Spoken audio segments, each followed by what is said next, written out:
The plane ticket sat on my desk like two shattered dreams. Tokyo, 2 freaking weeks.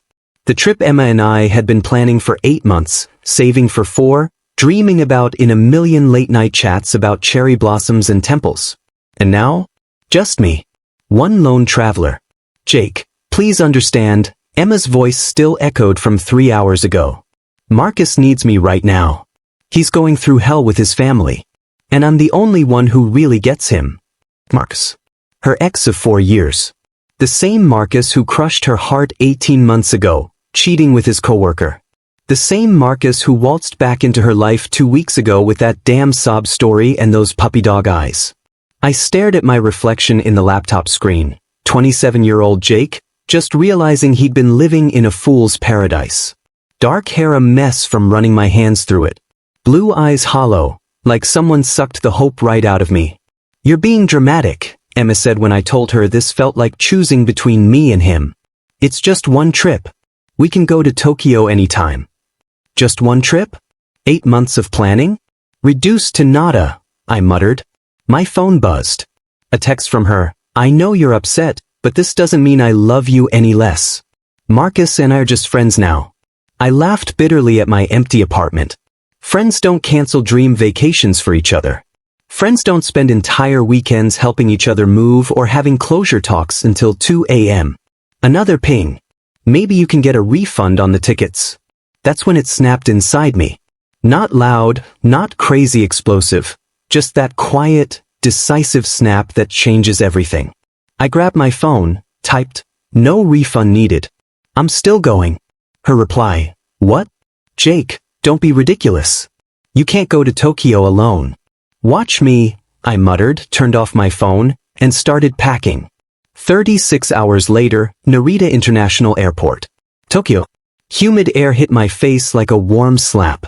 Backpack heavier than usual, not just clothes and camera gear, but the weight of what I'd done. I'd actually left. I'd actually come to Tokyo alone. My phone had been blowing up since takeoff. 53 messages from Emma. Angry, worried, desperate. "Please come home. We can fix this." "I'm sorry." "Okay, I made a mistake. Come back and we'll go together next month." I didn't read past the preview. The train into the city was everything I imagined, nothing like what I planned. Emma and I were supposed to point out everything together. Instead, I sat alone, watching Tokyo unfold like a pop-up book, neon signs, crazy architecture, people moving with purpose I envied. My hotel in Shibuya, originally for Emma's obsession with the famous crossing. Now, in the middle of the chaos, surrounded by thousands who didn't know I was supposed to be there with someone else, I felt invisible and completely exposed. The room was perfect for 2. The second bed mocked me silently. I unpacked methodically, clothes she'd never see me wear, toiletries she'd never touch. That night, I got lost trying to find dinner, ending up in a tiny ramen shop where the old guys spoke 0 English, and I spoke 0 Japanese.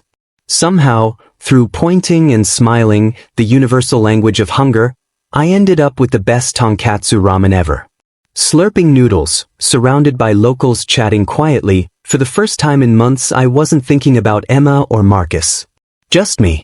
Just Jake. Eating amazing food in Tokyo at 9 p.m. on a Tuesday. My phone buzzed again. I ignored it and ordered another beer. Day 3, Meiji Shrine. Morning sun filtering through trees as I walked the gravel path. Supposed to be our romantic morning. Couples writing wishes on wooden plaques, holding hands. Alone. Watching other people, expecting to feel bitter, lonely. Instead? First time in Tokyo. Then I noticed a woman about my age, short black hair, kind eyes. American, but clearly knew her way around. "Hi," I said awkwardly. She laughed. "I'm Sarah. And yeah, this place is," she gestured around. "All of the above. Overwhelming, beautiful, nothing like you expected, but somehow better." Sarah had been living in Tokyo 3 years, an infectious laugh that made her eyes crinkle. She offered to show me around the shrine, explain customs, navigate purification at the water basin. "So," she said casually, "vacation or life change?" Caught off guard. "What do you mean?" "I've seen travelers," Some just checking boxes, some running from stuff. You've got the running vibe. I could have lied. Instead, I spilled everything: Emma, Marcus, canceled trips, getting on that plane alone, no clue what I was doing. Sarah listened quietly, occasionally asking, but mostly letting me talk. After a pause, she said, "Can I tell you something? I came to Tokyo 3 years ago to get over a guy too. David. 6 years, engaged. 3 weeks before our wedding, I found out he'd been screwing my maid of honor for 8 months. Devastated, humiliated, no clue what to do. I had even given up a Tokyo job for him. After it all fell apart, I called them back. They still needed someone. Decision. That breakup? Not the end of my story. The beginning of it. The real one. We spent the day together. Hidden temples, tiny alleyway restaurants, a bookstore stacked floor to ceiling with no organization but pure zen. By evening, sitting by the Sumida River, city lights flickering. "I have to ask," Sarah said. "You talked to her since you got here? Emma?" "No. Phone's off.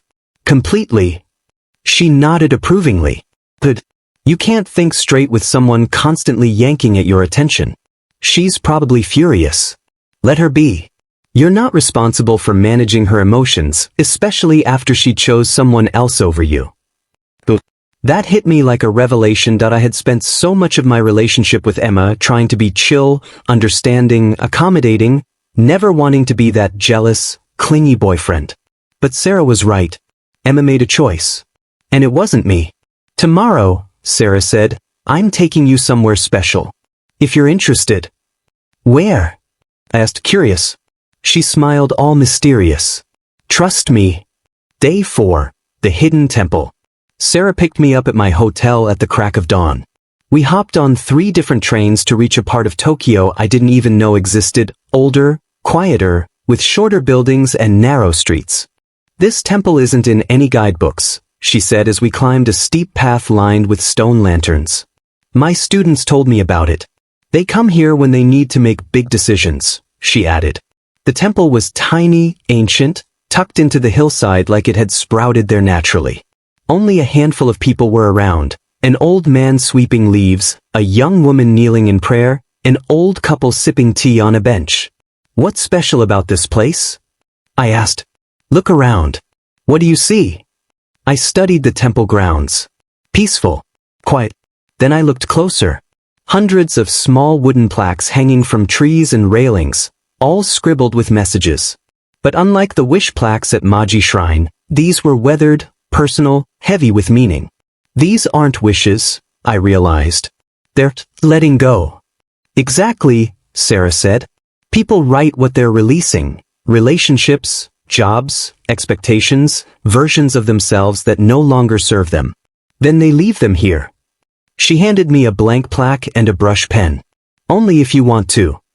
I stared at the wood. What did I need to let go of? The obvious answer was Emma, but it felt deeper than that. It wasn't just about her. It was the version of myself I'd been in that relationship. The accommodating Jake who never wanted to rock the boat, the understanding Jake who made excuses for being second choice, the Jake who stayed small just to make others comfy. I started writing. I released the need to be chosen by someone who doesn't see my worth. I released the fear that being alone means being unwanted. I released the version of myself who stayed small to make others comfortable. I choose to trust that I deserve someone who chooses me first every time. My hand shook a little as I finished. Sarah had written on her own plaque and hung it up already, giving me privacy. I found a spot near the back of the temple and hung mine. Stepping back, I felt something shift. Not a massive change, just like a door that had been stuck finally giving way. "How do you feel?" Sarah asked as we walked down. "Lighter," I said, surprised at how true that felt. "And hungry," she laughed. "Good. I know a place." Day 8. The realization. Sarah and I had spent the past week together. She showed me Tokyo like a local, not a tourist. Family restaurants with untranslated menus, temple rooftops for sunrise, getting caught in a rainstorm and laughing under a convenience store awning. I hadn't touched my phone since day 3. "Don't you think you should at least check your messages?" Sarah asked as we sat in a quiet cafe in Harajuku. I sighed. Yeah, they probably should face the music. When I finally powered on my phone, it practically vibrated itself off the table. 93 messages from Emma, 12 missed calls, 5 voicemails, messages from friends asking if I was okay, even one from my mom asking if Emma and I had broken up because Emma had called her crying. Emma's messages told a story. Day 1. Jake, this is ridiculous. Come home. Day 2. I can't believe you actually left. We need to talk. Day 3. Marcus and I aren't even hanging out anymore. His situation resolved itself. Will you please just call me? Day 5. I'm sorry. Okay, I made a mistake. I should have gone with you. Come home and we'll figure this out. Day 6. Your mom's worried. At least text someone that you're alive. Day 7. I love you. I know I screwed up. Please don't throw away 3 years over one mistake. Day 8. This morning I saw your Instagram story. Who's that girl you're with? Are you seriously dating someone in Tokyo? After 3 years together, this is what you do. I showed Sarah the last one. She saw our story from yesterday. That picture of us at the fish market? Both of us laughing at some ridiculous vendor. We weren't being romantic. Just two friends having a good time. But I get why it might look sketchy to someone insecure. Are we dating? Sarah asked with a grin. 'Cause if we are, I should probably know. I laughed even though it stung. I don't know what we're doing. We're being friends, she said simply. Good friends. Friends who help each other become better versions of themselves. And if it became something more, she paused, considering. Jake, you're amazing, kind, funny, thoughtful. You've got this quiet strength I really admire. But you just got out of a 3-year relationship. You're in Tokyo dealing with that. I'm not going to be your rebound or proof you can move on. Her honesty stung, but I respected it. So what are you? I'm your friend. I'll help you figure out who you are when you're not trying to be what someone else wants you to be. That evening, I finally listened to Emma's voicemails. The first few were angry, demanding, but the last one, from that morning, was different. Her voice was small, tired. Jake, I know you probably won't forgive me. I know I chose Marcus over you, and that was wrong. I was scared, okay? Marcus was a huge part of my life, and when he came back, I thought I had to fix things with him to move on. But I realize now, I wasn't fixing him. I was fixing me. And I hurt you. You didn't deserve that. You've been nothing but good to me, and I took that for granted. I don't know if you're coming home, but I hope you find what you're looking for out there. I played it 3 times. She sounds genuinely sorry, Sarah said. Yeah, she does.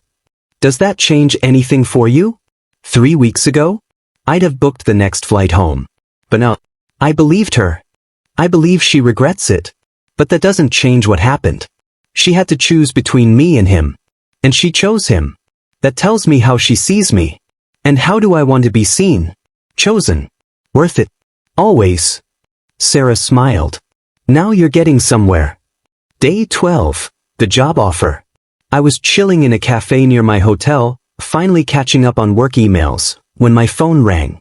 Unknown international number. Jake Peterson? This is Hiroshi Tanaka from Zenith Creative Agency in Tokyo. Hope you don't mind, but Sarah Caldwell passed along your portfolio. We're looking for a creative director with your background. Interested in chatting? I nearly dropped my phone. Sarah had shared my work? No clue. I'm actually in Tokyo, but just visiting, I said. Perfect. Could you meet this afternoon? 3 hours later, I was sitting in a sleek office in Roppongi, staring at the Tokyo skyline while Hiroshi went over their need for someone to bridge American and Japanese creative vibes. Your campaign for Mountain Vista Outdoors, he said, pointing to my laptop screen. The way you captured the spirit of adventure while keeping it real emotionally, that's exactly what we need for our international clients. The offer? That's a 2-year contract with full relocation, a salary 30% higher than what I was making back in Denver, and the chance to work on campaigns for brands I'd only admired from afar. I swallowed hard. I need to think about it. Hiroshi just smiled. Of course, take your leave. Sometimes the best opportunities show up when we're open to things we never imagined. Walking back to my hotel in the golden evening light, my head was spinning. Tokyo. A legit job offer. Concrete proof I could actually build a life here if I wanted. My phone buzzed. It was Sarah. So, how'd it go? I called instead of texting. You set this up, I said when she picked up.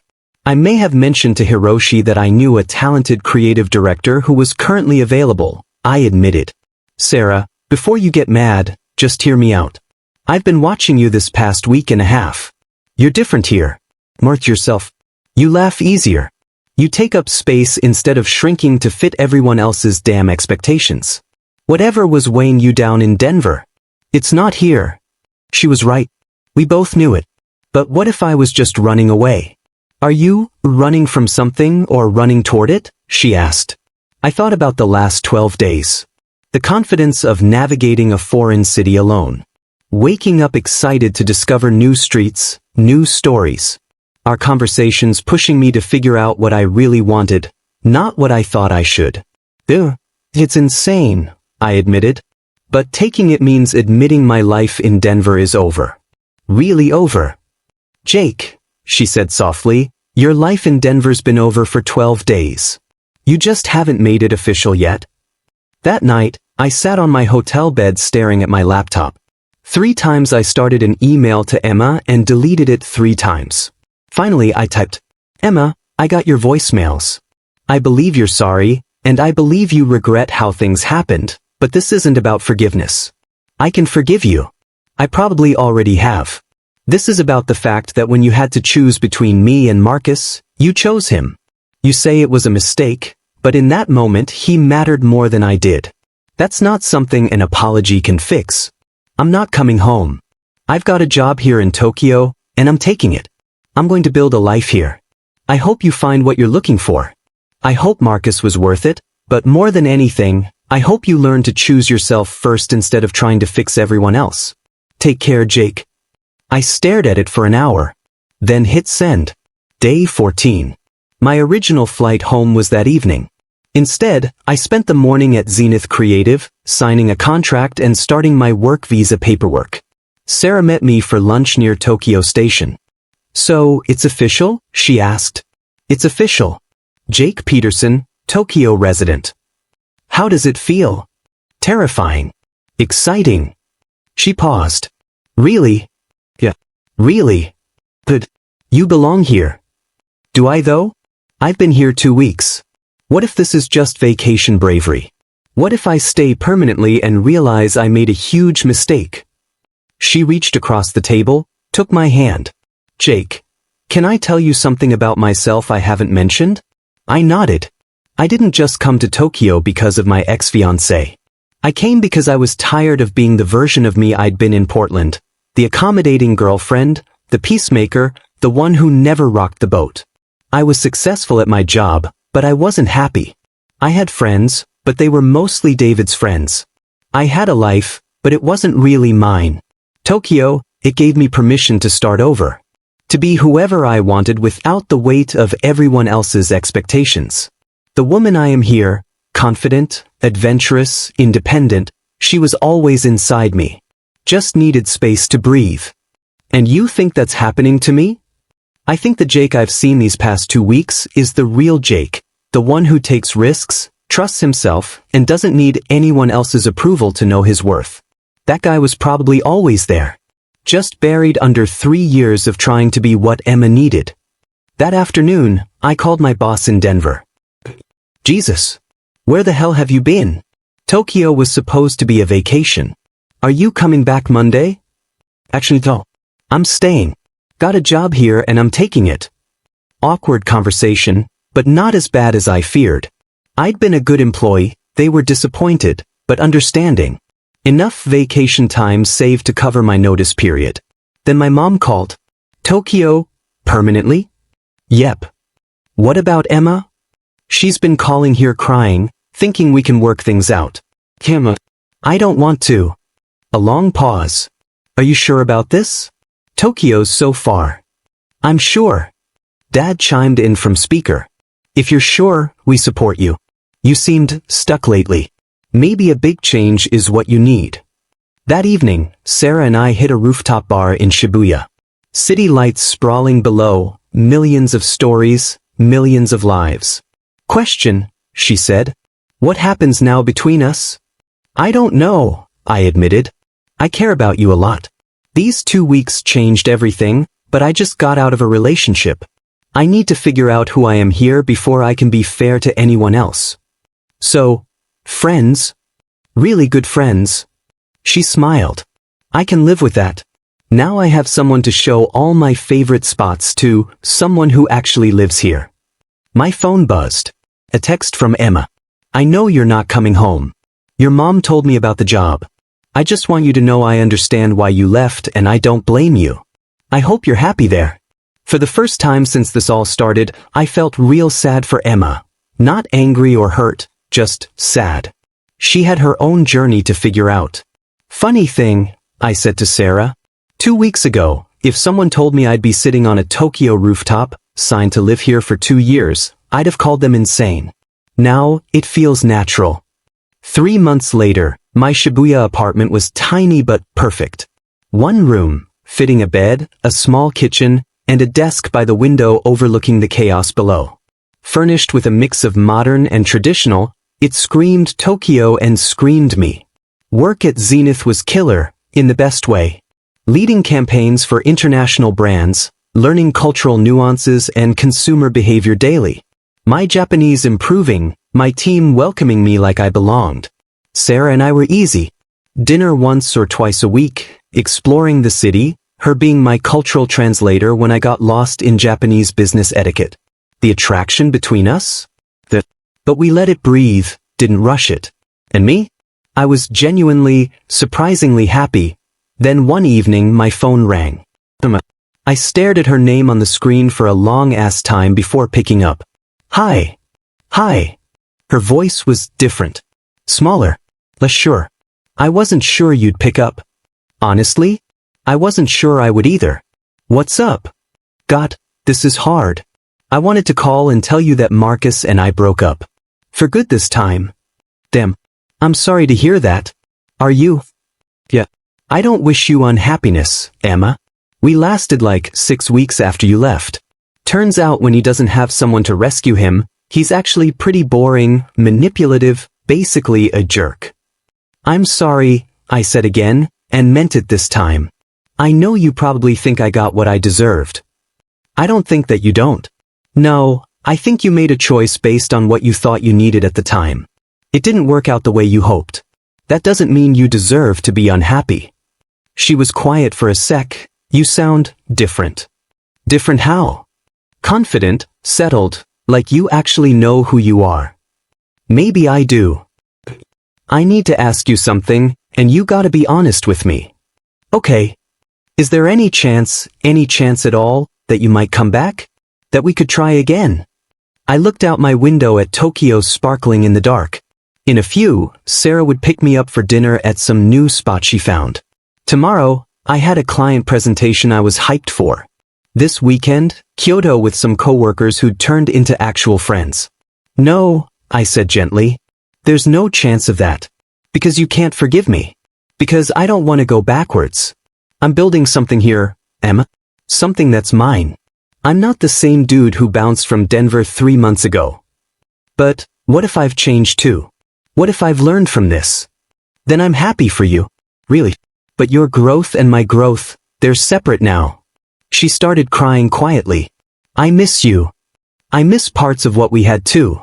But I don't miss who I was when we were together. What do you mean? I spent 3 years trying to be whatever version of myself would make you happy. I was so scared of being alone that I accepted being treated like a backup option. That's not love, Emma. That's fear. So, you're saying you never loved me? I'm saying I loved you like a drowning guy loves a life preserver. Desperately, but not in a healthy way. I'm learning what healthy love looks like now.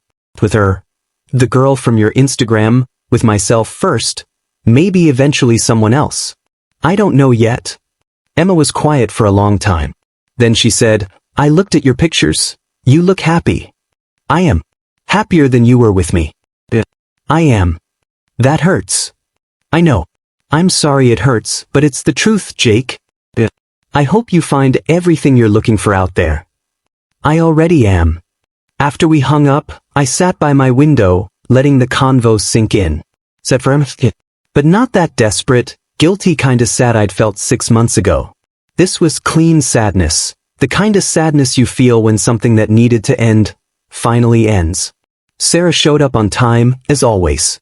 How was your day? She asked as we walked toward the train station. Interesting. Emma called. Oh. Her tone was carefully neutral. How was that? Final, I think. Really final this time. And, how do you feel about that? I considered it as we descended into the subway, merging into the river of people going home, heading out, moving on with their lives. Free, I said. I feel free. Sarah smiled. Good. 'Cause I got a surprise for you. What kind of surprise? The kind where you realize the life you're building here is even better than you thought. As our train arrived and we found seats in the chaos of Tokyo commuters, I realized she was right. I'd come to Tokyo to escape something. Instead, I'd found everything I didn't know I was looking for. My phone buzzed. A LinkedIn message from a colleague in New York who'd seen my work for Zenith and wanted to collab. Another door opening. I showed Sarah. See what I mean? This is just the beginning, she said. Through the window, Tokyo flashed by, neon and shadow, endless possibilities. Somewhere out there was the life I was meant to live. The one where I chose myself first. Where I built something worth having, instead of settling for something that just existed. Emma asked if I'd come back. But I was already home. 6 months later, epilogue. Cherry blossoms in full bloom when Sarah and I finally had our first official date. We danced around this for months, making sure we were ready. Sure I wasn't just a rebound. Sure she wasn't just some fling. Sure what was growing between us was real. We went to a tiny joint in Golden Guy, seats for like 8 people, serving the best food you've never heard of. Over sake for hours of convo later, I told her, I need you to know. I'm not looking for someone to complete me. I spent too many years thinking I needed someone else to make me whole. Good, she said. I'm not looking to be anyone's missing piece either. I like my life. I like who I am. I want to share that, not lose it. So, what are we doing here? We're 2 complete people deciding to build something together, she said, reaching across the table for my hand. It was the healthiest start to a relationship I'd ever had. Spring came. My parents visited. Mom cried seeing my apartment. Not sad, just recognition. You look like yourself again, she said. I hadn't realized how long it had been. Dad geeked out over my work, my life, my confidence. I'm proud of you, he said. Not just the job, the adventure, but knowing when to walk away from something that wasn't working. I almost didn't, I admitted. Almost tried to make it work with Emma. But you didn't. You trusted yourself. That takes balls, he said. Emma and I text now, occasionally. Friendly, surface-level stuff. Holidays, memories. She's dating someone new. A guy from yoga who actually appreciates her. Genuinely happy for her. But the best part? Waking up every morning knowing this life is mine. Every choice, every challenge, every small win. I booked those Tokyo tickets to share an adventure with someone who didn't value what we had. Instead, I gave myself the biggest gift. Finding out who I am when I'm not trying to be what someone else needs me to be. Some nights, walking through Shibuya after dinner with Sarah, I remember the first night I felt invisible, exposed. But solid, real, present. Taking up space instead of shrinking. No desperate texts from someone who didn't choose me. Just messages from Sarah about dinner, colleagues excited about projects, friends planning weekends. A life worth living. Standing on that street corner where I'd felt so lost 6 months ago, now holding hands with someone who chose me every single day. I realized Emma was wrong about one thing. There wasn't just any time to go to Tokyo. There was only this perfect time, when I was brave enough to go alone, and found that alone didn't mean lonely. It meant free. And freedom? That was the best foundation for everything else.